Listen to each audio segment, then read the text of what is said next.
কাল থেকে শুরু পবিত্র মাহে রমজান। ভোগবিলাস আর হিংসা বিদ্বেষ ভুলে সংযমের আহ্বান প্রধান উপদেষ্টার। রমজানের শুরুতেই নিত্যপণ্যে বাজারে অস্থিরতা, গেলবারের চেয়ে পরিস্থিতি সহনীয় দাবি প্রেস সচিবের। মাস জুড়ে বিশেষ অভিযানের ঘোষণা ডিবির। সীমান্তরক্ষী বাহিনীর সক্ষমতা আরও বাড়ানো দরকার বললেন স্বরাষ্ট্র উপদেষ্টা। ভারতীয়রা আইন না মানলে কঠোর অবস্থানের হুঁশিয়ারি বিজিবির। এবং চলতি মাসেই জাতীয় নির্বাচনের রোডম্যাপ চায় বিএনপি। নিজেদের দর্শন তুলে ধরতে নতুন রাজনৈতিক দলের প্রতি আহ্বান।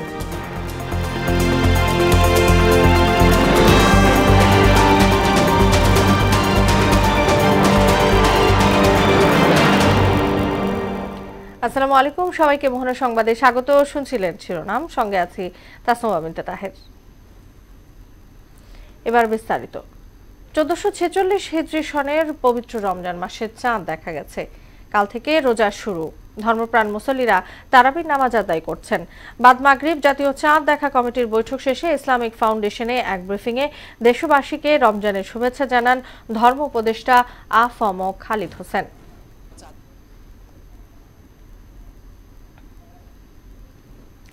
পবিত্র রমজান উপলক্ষে দেশবাসী সহ বিশ্ব মুসলিম উম্মাহর প্রতি মোবারকবাদ জানিয়েছেন প্রধান উপদেষ্টা প্রফেসর মোহাম্মদ ইউনূস। রমজান উপলক্ষে দেয়া এক বাণীতে তিনি বলেন, পবিত্র মাসে সংযমের মাধ্যমে আত্মার পরিশুদ্ধি ঘটে, আল্লাহর সন্তুষ্টি, নৈকট্য ও ক্ষমা লাভের সুযোগ মেলে। পারস্পরিক সহমর্মিতা, সম্প্রীতি ও ভ্রাতৃত্ববোধ প্রতিষ্ঠায় রমজানের শিক্ষা গুরুত্বপূর্ণ ভূমিকা রাখে বলে উল্লেখ করেন প্রধান উপদেষ্টা।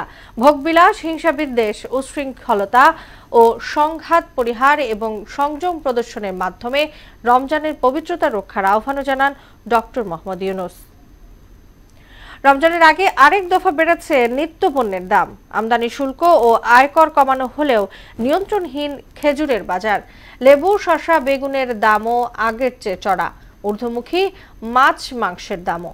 এদিকে বোতলজাত সয়াবিন তেল সংকটে চরম ভোগান্তি পোহাচ্ছেন ক্রেতা বিক্রেতারা। বাজার ঘুরে আরো জানাচ্ছেন উষা ফেরদৌস।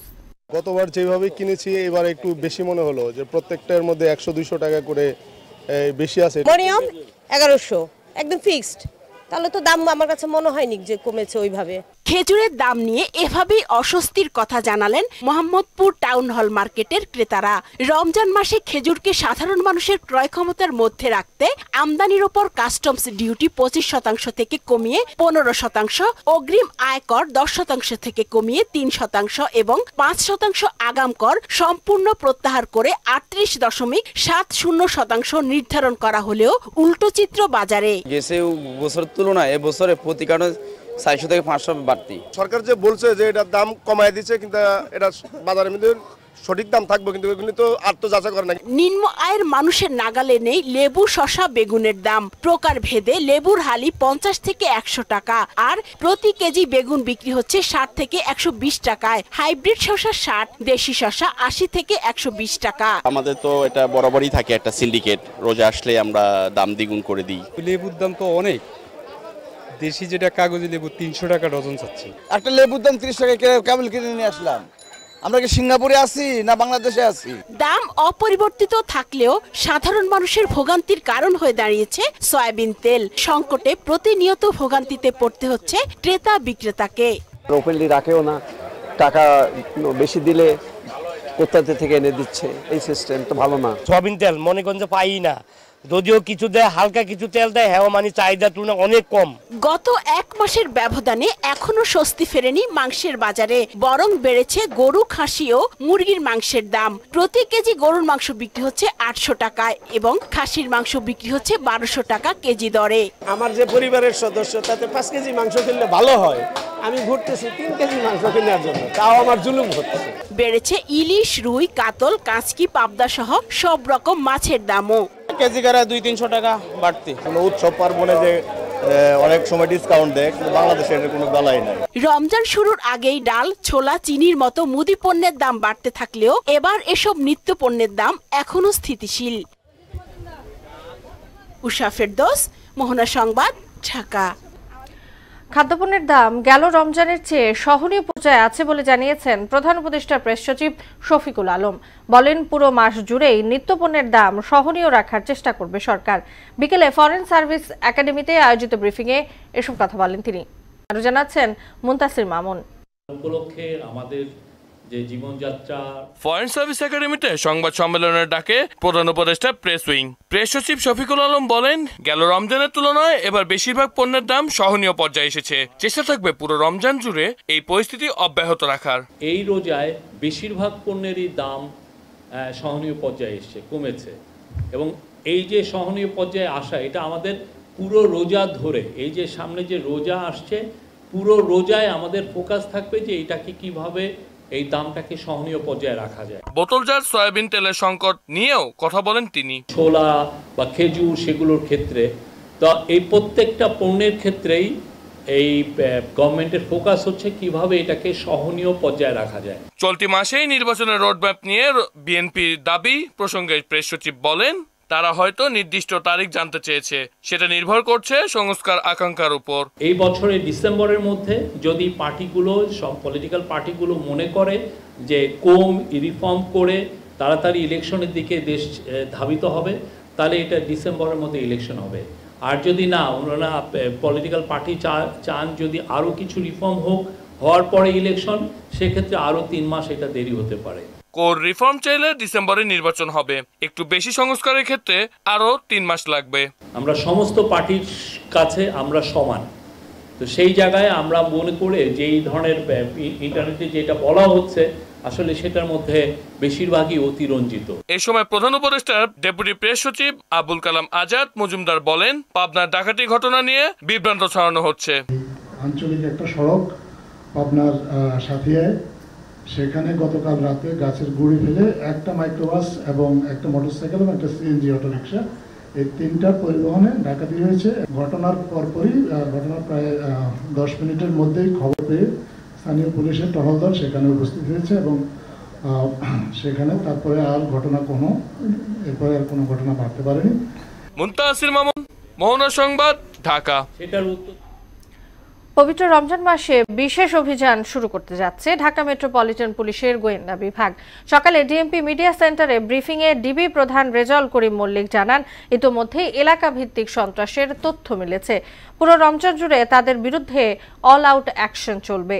আরো জানাচ্ছেন মনিরুল ইসলাম। রমজান মাস ঘিরে আইন শৃঙ্খলা পরিস্থিতি স্থিতিশীল রাখার উদ্দেশ্যে নিজেদের কার্যক্রম তুলে ধরতেই সংবাদ সম্মেলন করে ডিএমপির গোয়েন্দা বিভাগ। আপনাদের প্রতি কৃতজ্ঞতা। শুরুতেই পুলিশের মূলনীতির কথা স্মরণ করিয়ে দেন ডিবি প্রধান রেজাউল করিম মল্লিক। বলেন, সাধারণের কাছে আস্থা আর অপরাধীদের জন্য আতঙ্ক হতে চায় পুলিশ। বরাবরের মতো এই পবিত্র মাসে নগরবাসী নিরাপত্তা বিধানের জন্য ক্লান্তিহীন কাজ করে যাচ্ছে ডিএমপির গোয়েন্দা বিভাগ। রমজানে বাড়ে মানুষের কর্মযজ্ঞ, লেনদেনও বাড়ে কয়েক গুণ। তাই বিশেষ এই মাসে আইন শৃঙ্খলা পরিস্থিতি স্বাভাবিক রাখতে বদ্ধপরিকর পুলিশ। এজন্য নিয়মিতর পাশাপাশি চলবে বিশেষ গোয়েন্দা অভিযান। ইতোমধ্যেই এলাকা ভিত্তিক সন্ত্রাসের তথ্য এসেছে গোয়েন্দা পুলিশের হাতে। সেই তথ্য ধরেই চলছে অল আউট অ্যাকশন। ডিবির চলমান কার্যক্রমের পাশাপাশি রমজানকে সামনে রেখে বিশেষ অভিযান শুরু করতে যাচ্ছি। চুরি, ছিনতাই, ডাকাতির সাথে যারা যুক্ত হচ্ছে তাদের বেশিরভাগের বয়স 15 থেকে 30-এর মধ্যে। এদের অনেকেই কিশোর গ্যাং। বিভিন্ন এলাকায় চিহ্নিত সন্ত্রাসী বাহিনীর কথা আমরা শুনতে পাচ্ছি। তাদের বিরুদ্ধে আমরা অল আউট অ্যাকশনে যাচ্ছি। ডিবি প্রধান বলেন, আইন শৃঙ্খলা রক্ষায় যৌথ বাহিনীকে গুরুত্বপূর্ণ তথ্য দিয়েও সহায়তা করছে গোয়েন্দা পুলিশ। গুরুত্বপূর্ণ ভূমিকা রাখছে আমাদের অহংকার বাংলাদেশ সেনাবাহিনী। আমরা বিভিন্ন গোয়েন্দা তথ্য দিয়ে তাদের সহায়তা করছি, যা ভবিষ্যতে আরো বৃদ্ধি পাবে। মনিরুল ইসলাম, মোহনা সংবাদ, ঢাকা। প্রতিবেশী দেশের তুলনায় বিজিবির সক্ষমতা আরও বাড়ানো দরকার উল্লেখ করে স্বরাষ্ট্র উপদেষ্টা জাহাঙ্গীর আলম বলেছেন, মিয়ানমারের সঙ্গে বাংলাদেশের সীমান্ত পুরোপুরি সুরক্ষিত আছে। আর বিজিবি মহাপরিচালক মেজর জেনারেল আশরাফুজ্জামান সিদ্দিকী ভারতীয়রা সীমান্ত আইন না মানলে কঠোর অবস্থানে যাওয়ার হুঁশিয়ারি দিয়েছেন। কক্সবাজারের উখিয়ায় 64 বিজিবির নতুন ব্যাটালিয়ন উদ্বোধন শেষে এসব কথা বলেন তারা। আমানুল হক বাবুলের প্রতিবেদন, জানাচ্ছেন আফরিন পপি। পতাকা উত্তোলনের মাধ্যমে নবসৃজিত কক্সবাজারের উখিয়া ব্যাটালিয়নের ৩৪ ব্যাটালিয়নের আনুষ্ঠানিকভাবে উদ্বোধন করা হয়। এর মধ্য দিয়ে ৬৪ বিজিবির সঙ্গে আরও ৪টি ব্যাটালিয়ন যুক্ত হল। উদ্বোধনের পর বিজিবি মহাপরিচালক মেজর জেনারেল আশরাফুজ্জামান সিদ্দিকী বলেন, সীমান্ত হত্যা কোনোভাবেই কাম্য নয়। ভারতীয় নাগরিকরা সীমান্ত আইন না মানলে কঠোর হবে বিজিবি। ভেরি ক্লিয়ার মেসেজ আমরা বলেছি যে এটা কোনোভাবেই কাম্য নয় এবং এটা মেনে নেওয়া যায় না, এবং এটা যদি মেনে নেই তো ভবিষ্যতে ভারতীয় অনুপ্রবেশ যারা করে তো তাদের প্রতি যত আমরা সুন্দরভাবে নিয়মের মধ্যে আমরা তাদেরকে গ্রেফতার করে হস্তান্তর করি, সেটা কতটুকু আর করা যাবে। অবৈধ অনুপ্রবেশ হোক আর যাই হোক, হত্যা কোনো চূড়ান্ত সমাধান হতে পারে না বলে মন্তব্য করেন তিনি। হত্যা কোনো চূড়ান্ত একটা সমাধান হতে পারে না, তো সেই বিষয়ে আমাদের এটা অব্যাহত থাকবে এবং আরো একটি যদি হয় আমরা আরো কঠোর অবস্থানে যাব। মাদক চোরাচালান বন্ধে নতুন ব্যাটালিয়ন ভূমিকা রাখবে জানিয়ে স্বরাষ্ট্র উপদেষ্টা জাহাঙ্গীর আলম বলেন, প্রতিবেশী দেশের তুলনায় বিজিবির সক্ষমতা আরো বাড়ানো দরকার। এই ব্যাটালিয়নটা খুবই দরকার ছিল। ভবিষ্যতে আমরা চেষ্টা করবো যদি এখানে যদি আরো ব্যাটালিয়ন দরকার হয় আমরা আরো ব্যাটালিয়ন রেজ করবো, বাট এই এলাকাটা যেন শান্তিপূর্ণভাবে থাকতে পারে, জনগণ যেন শান্তিতে থাকতে পারে এবং বর্ডারটা যেন নিরাপদ এবং শান্তিপূর্ণ থাকে। সীমান্তে নিরাপত্তা নিয়ে আশঙ্কার কোনো কারণ নেই বলেও জানান তিনি। সীমান্ত এখন যে অবস্থা আছে একেবারে পুরানো নিরাপদ আছে, এখানে কোনো সমস্যা নেই। এর আগে কক্সবাজার জেলা প্রশাসকের কার্যালয়ে আইন শৃঙ্খলা রক্ষাকারী বাহিনী ও প্রশাসনের কর্মকর্তাদের সঙ্গে মতবিনিময় করেন স্বরাষ্ট্র উপদেষ্টা। আফরিন পপি, মোহনা সংবাদ। চলতি মাসের মধ্যেই জাতীয় নির্বাচনের রোডম্যাপ ঘোষণা করতে অন্তর্বর্তী সরকারের প্রতি আহ্বান জানিয়েছেন বিএনপির স্থায়ী কমিটির সদস্য সালাউদ্দিন আহমেদ। দলের ভাইস চেয়ারম্যান শামসুজ্জামান দুদু বলেন, আগে স্থানীয় সরকার নির্বাচনের জন্য গণ অভ্যুত্থান হয়নি। আর নতুন দলকে স্বাগত জানালেও বিএনপির সিনিয়র যুগ্ম মহাসচিব রুহুল কবির রিজভী বলেন, তাদের রাজনৈতিক দর্শন এখনো জানা যায়নি। রাজধানীতে আলাদা অনুষ্ঠানে এসব কথা বলেন তারা। আরো জানাচ্ছেন হুমায়ুন কবির। নিত্য প্রয়োজনীয় পণ্যের ঊর্ধ্বগতি এবং সারা দেশে আইনশৃঙ্খলা পরিস্থিতির অবনতির প্রতিবাদে জাতীয় প্রেস ক্লাবের সামনে জাতীয় গণতান্ত্রিক পার্টি জাগপার বিক্ষোভ সমাবেশে অংশ নেন বিএনপি চেয়ারপারসনের উপদেষ্টা জয়নুল আবদিন ফারুক। স্থানীয় সরকার আগে জাতীয় নির্বাচনের দাবি জানান তিনি। নতুন রাজনৈতিক দলের আত্মপ্রকাশকে স্বাগত জানিয়ে বলেন, এই দলকে গণতন্ত্রের পক্ষে দাঁড়াতে হবে। আবার শেখ হাসিনার শুরু করার অপপ্রচেষ্টা চালাচ্ছে, তার উত্তরণে দরকার নির্বাচন। সেই নির্বাচন জাতীয় সংসদের হতে হবে। স্থানীয় সরকার নির্বাচনের বৃহত্তর সমস্যাগুলো, এই 16 বছরের সমস্যাগুলো কয়েকদিনে শেষ করতে পারবে না।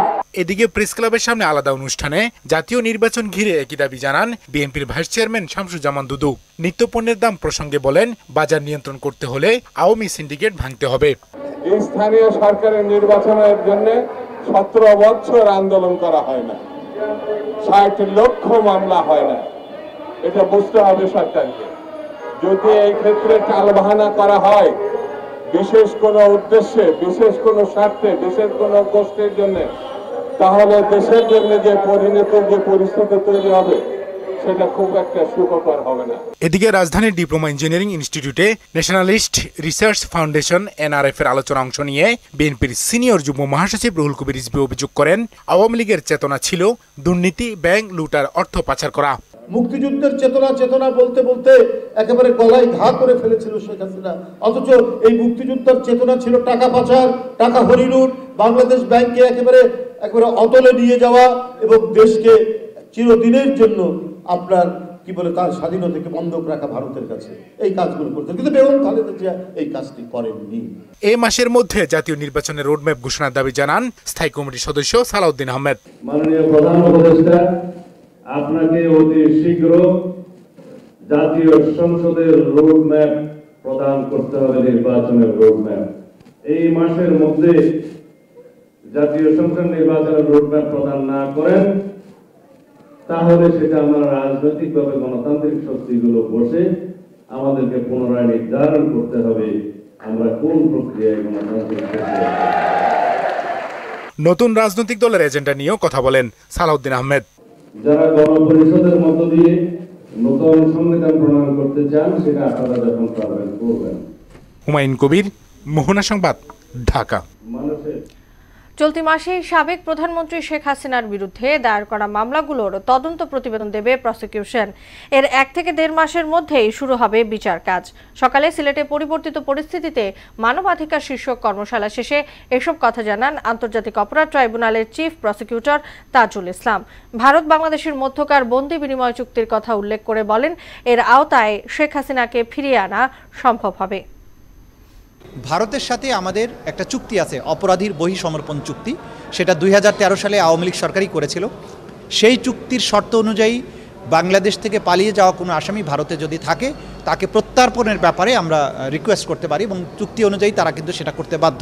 শেখ হাসিনা সহ প্রধান কয়েকটা মামলার তদন্তের রিপোর্ট এই মাসে অর্থাৎ মার্চ মাসের মধ্যেই আমরা পাবো বলে আশা করছি।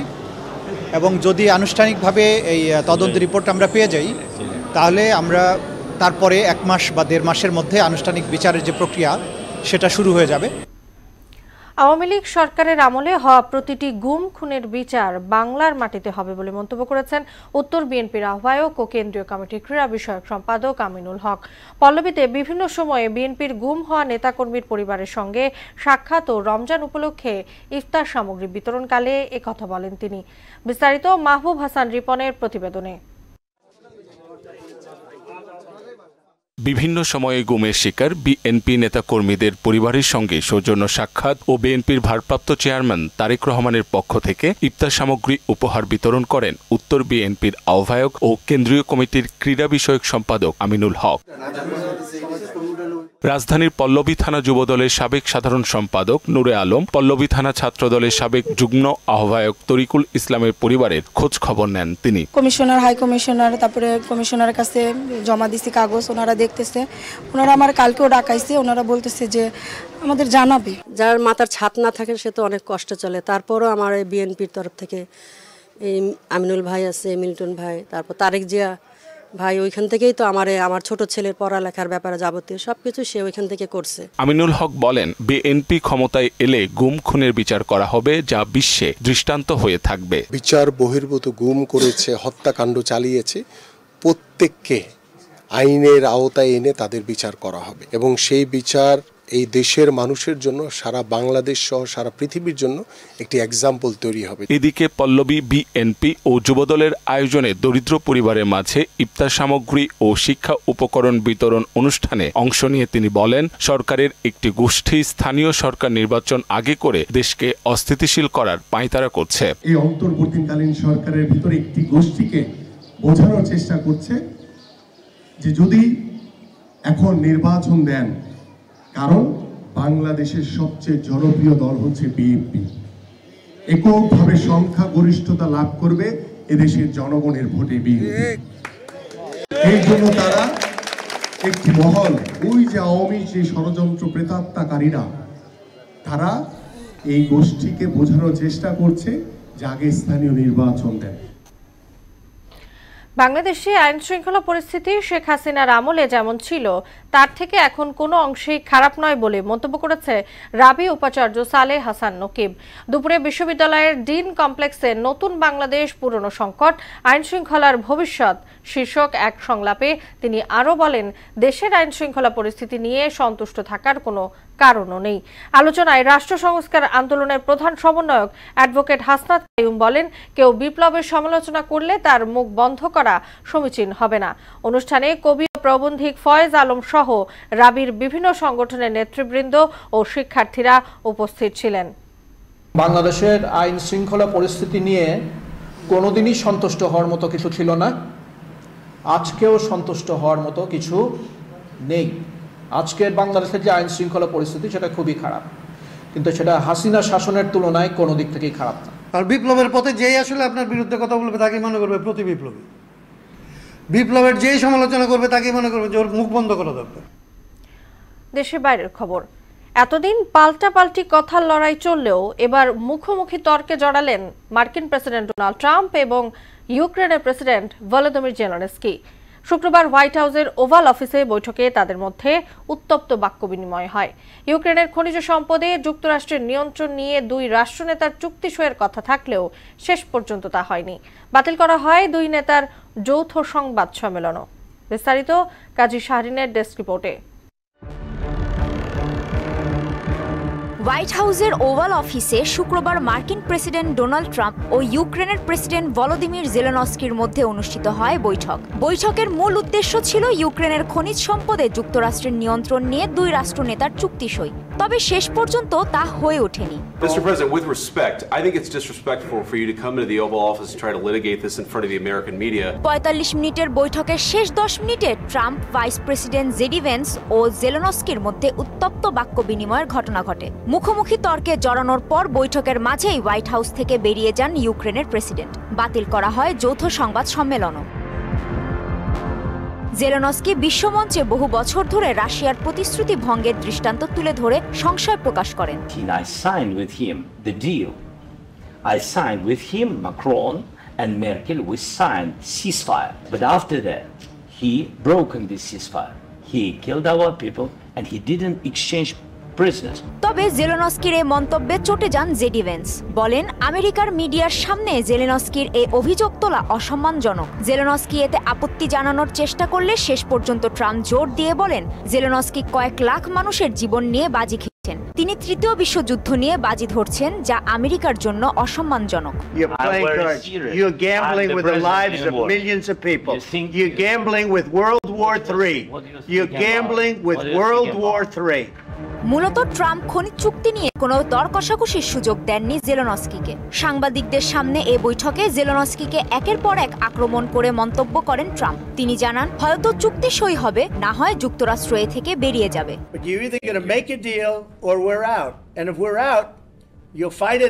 এই বৈঠক পুরো বিশ্বজুড়ে আলোচনা ও সমালোচনার সৃষ্টি করেছে। জেলেনস্কির পক্ষে দাঁড়িয়েছে ফ্রান্স, স্পেন, পোল্যান্ড সহ ইউরোপের অন্যান্য দেশগুলো। ট্রাম্পের সমালোচনাও করেছেন অনেকে। ইউরোপ এবং ন্যাটোর প্রতিরক্ষা বিষয়ক প্রাক্তন deputy assistant secretary John Townsend বলেন, আমেরিকার নেতাদের থেকে এমন আচরণ লজ্জার বিষয়। How bad the American leadership looks to the world and how ashamed we should be that our leaders অন্যদিকে বৈঠকের পরপরই ট্রাম্পের প্রশংসায় সরব হয়ে ওঠেন রিপাবলিকান আইন প্রণেতা ও ট্রাম্প প্রশাসনের অনেকেই। প্রতিক্রিয়া জানায় রাশিয়াও। দেশটির পররাষ্ট্র মন্ত্রণালয় বলছে, বৈঠকে ট্রাম্প জেলেনস্কিকে যথেষ্ট সংযম দেখিয়েছেন। কাজী শাহরিন, মোহনা সংবাদ। শেষ করব মোহনা সংবাদ, যাবার আগে শিরোনামগুলো জানিয়ে দিচ্ছি আবার।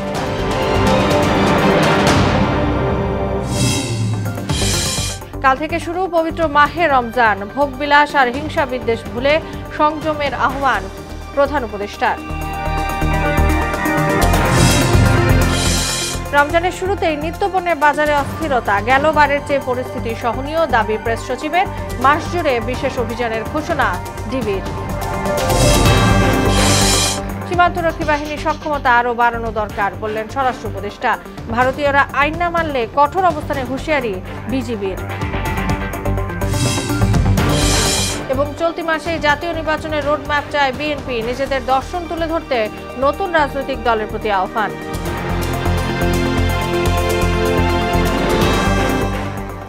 এ ছিল মোহনা সংবাদে। পরবর্তী সংবাদ রাত 12:30টায়। মোহনা সবশেষ খবর জানতে ভিজিট করুন www.mohana.tv। সংবাদ দেখতে পারেন ফেসবুক ও ইউটিউবেও। এতক্ষণ সঙ্গে থাকার জন্য সবাইকে ধন্যবাদ।